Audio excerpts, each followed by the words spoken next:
Alors il peut ressentir très tôt la douleur, dès 23-24 semaines, tous les systèmes de ressenti de la douleur sont en place.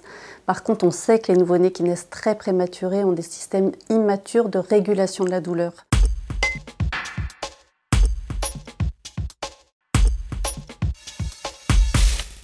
Chez les nouveau-nés, l'évaluation de la douleur est difficile.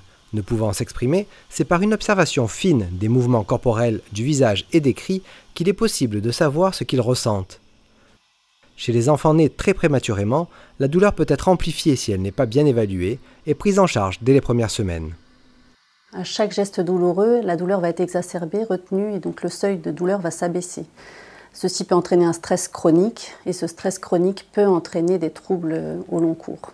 Les services de néonatologie ont des protocoles de prise en charge et de prévention de la douleur pour que les nouveau-nés et leurs parents puissent bénéficier de la meilleure expérience possible.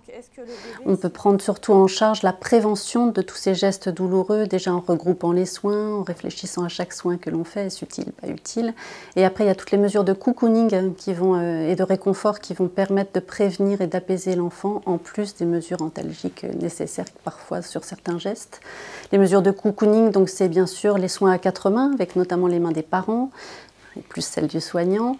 Il y a l'emmaillotage, le pot à pot, le sucre, la succion non nutritive. Toutes ces mesures sont très très importantes. Afin d'améliorer l'évaluation de la douleur chez le nouveau-né, un outil simple et pratique a été inventé par 2 infirmières du pôle parents-enfants de l'hôpital de la Conception, la roulette Mino-Pain. Cette roulette reprend les éléments de l'échelle d'Anne, douleur aiguë du nouveau-né, qui existe sous format A4.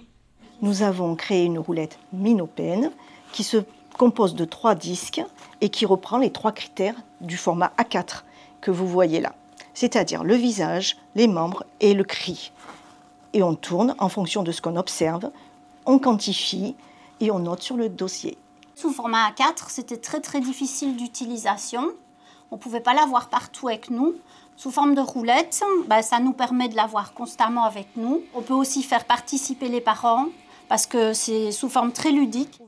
La roulette Mino-Pain est présentée aux parents dès les premiers soins. Des séances collectives peuvent également être organisées. Connaître et reconnaître les signes de douleur permet d'adapter les soins au fur et à mesure. Pour les parents, c'est un véritable plus de pouvoir reconnaître et évaluer les signes de douleur chez leur enfant. C'est un outil assez simple d'utilisation qui est à portée de main de tous et qui nous aide beaucoup par rapport à notre nouveau-né pour savoir un peu les différentes réactions qu'il peut avoir pendant les soins. C'est un dispositif qui est assez intuitif avec les différentes roulettes, ça permet de nous repérer facilement dessus.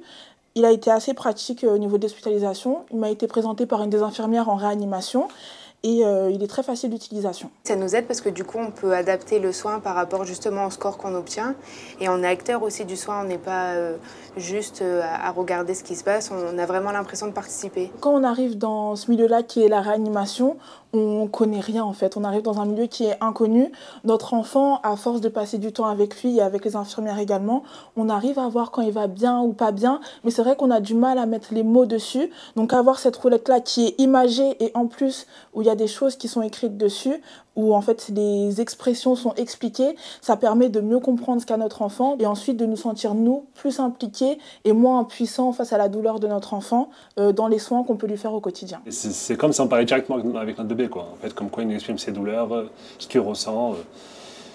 C'est notre façon à nous de communiquer avec lui directement. Ouais, c'est vraiment le moyen de communication qu'on peut avoir pendant les soins.